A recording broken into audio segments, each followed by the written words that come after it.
Alright, hello, welcome back to my desk. This is going to be the one and only video that I'm going to do for the distributor. The things that I've done, the things that I recommend you should do, which is the things that I've done. You don't have to. If your engine works just fine, leave it as it is. Don't dick with it, because then you'll have problems, probably. I'm not sure. But this is the properly done distributor video.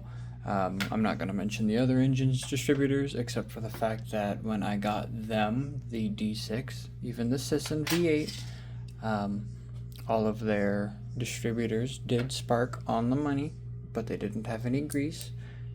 The spark-proof grease is just fine because there is not much of a lip between the cap and the body to prevent spark jumping, so grease is needed on that slight edge. However, when you get your distributor, you will notice that it is gooped up, and they tell you to put it between 1 and 5, because that's where the spark typically happens, or supposed to happen for this thing. You don't want to do that. I'm promising you right now, because I'm about to show you why. Here are the, it's going to be hard to focus, I'm sorry. Tacky beads that constantly ride the face, which is perfect because you do kind of want it to, make contact with what it's doing so it doesn't spark jump. However, there's a problem when you put beads like this on the outer ring. They dig a groove, not sure how well you can see it, into the face of your rotor. Also, this strip sticks out too far, so it can easily jump right down to there. I need to do this a little better because it still manages to jump, but it is a lot better at keeping the spark going to the wire. You want it to go to the wire. You notice I also put in a reed switch. Funnily enough, a magnetic actuated point switch works just fine for spark, and I stopped killing Hall sensors. I was so tired of killing Hall sensors. So reed switch works. It sits at an odd angle, but I'll take it. You see those 4 holes? Actually, hold on. Give me a second. You know what? I'll just show you, because it's not hard to take apart your distributor. I did solder the wires to the cap. I can't get them backwards. I didn't want them to go backwards. And now once spark is fixed, it will always travel those wires. So you just add a little quick disconnect so you can exchange CDI boxes. It's not hard. It's the things that make it easy, and it works for me. It's just ideas that you can try. You don't have to do it if you don't want to. But if I paid for it, I have no problems modifying it.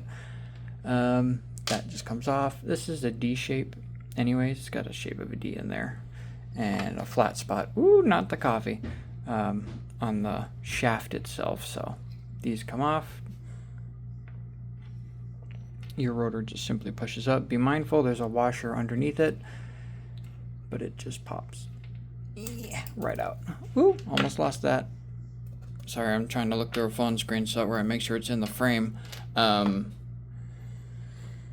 Here's what you need, and these are just press fit on.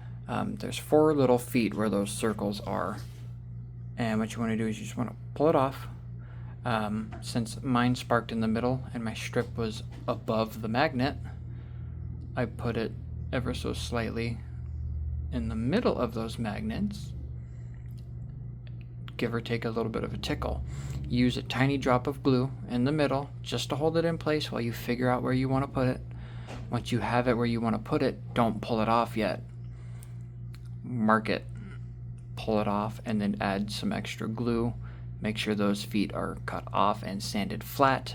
And then I did it horribly. I'm sure you could do it better than I could. I live in an apartment. I have very limited tools, so I use what I have to tinker on these things.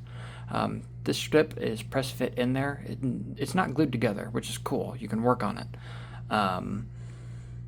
Pull that strip out, and you just want the ball to ride on the edge, so that where if it does decide to jump due to eventual carbon buildup, it won't jump to the body, which is what's happening to me. My engine's not running right because it's sparking to the body. And with a Hall sensor, you don't want it to do that because it can short out your Hall sensor even if it has heat shrink tubing on it. I've already killed 3 of them, and I'm tired of putting on Hall sensors. And you want to just glue it back together like this. Just make sure your fingers are all squished around it and it will be straight on. It's how I did it. It works. And that's your distributor. Now I can put my, as you saw earlier in the video, my cap is on perfectly straight, and I know it sparks right there on the strip. If it's not sparking on the strip even after you did all that, be mindful that you can scooch. Well, at least for mine, I can scooch mine ever so slightly sideways.